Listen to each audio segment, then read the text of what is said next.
September 23rd, 2019, the three of us went into the fire. January 18th, 2020, we walked out of the fire, but there was another in there with us, and the fire didn't burn us.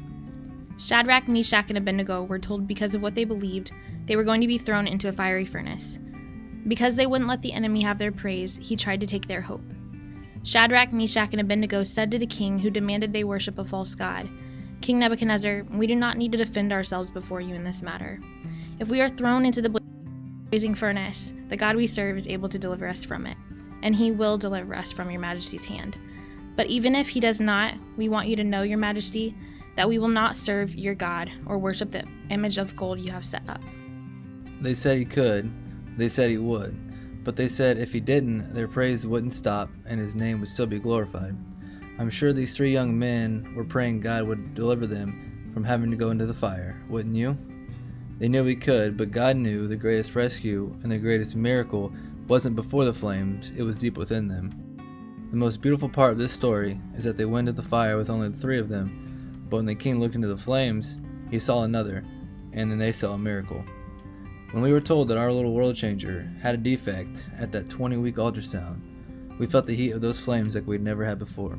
We stared them in the face, and when we said he could, he would.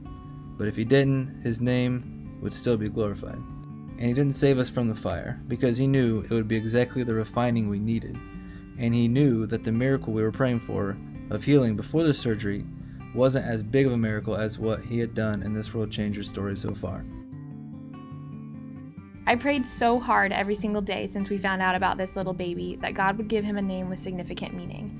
The day before we went into that life-changing 20-week ultrasound, I sat on the floor getting ready for church listening to a sermon.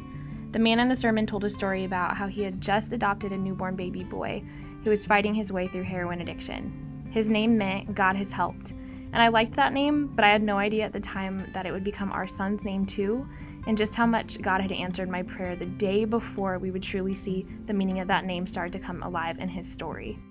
Daniel 1 speaks of why King Nebuchadnezzar chose Shadrach, Meshach, and Abednego to work in the palace. They were young men without any physical defect, handsome, showing aptitude for every kind of learning, well-informed, quick to understand, and qualified to serve in the king's palace. He was to teach them the language and the literature of the Babylonians.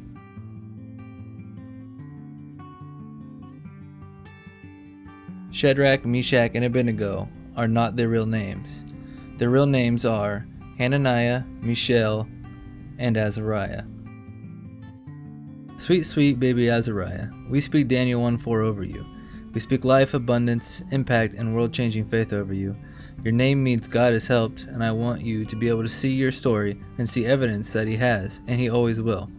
He has used you already in so many people's lives, and he won't stop. He isn't done. He isn't finished. We survived the flames, and because of you, sweet baby, his name is being glorified.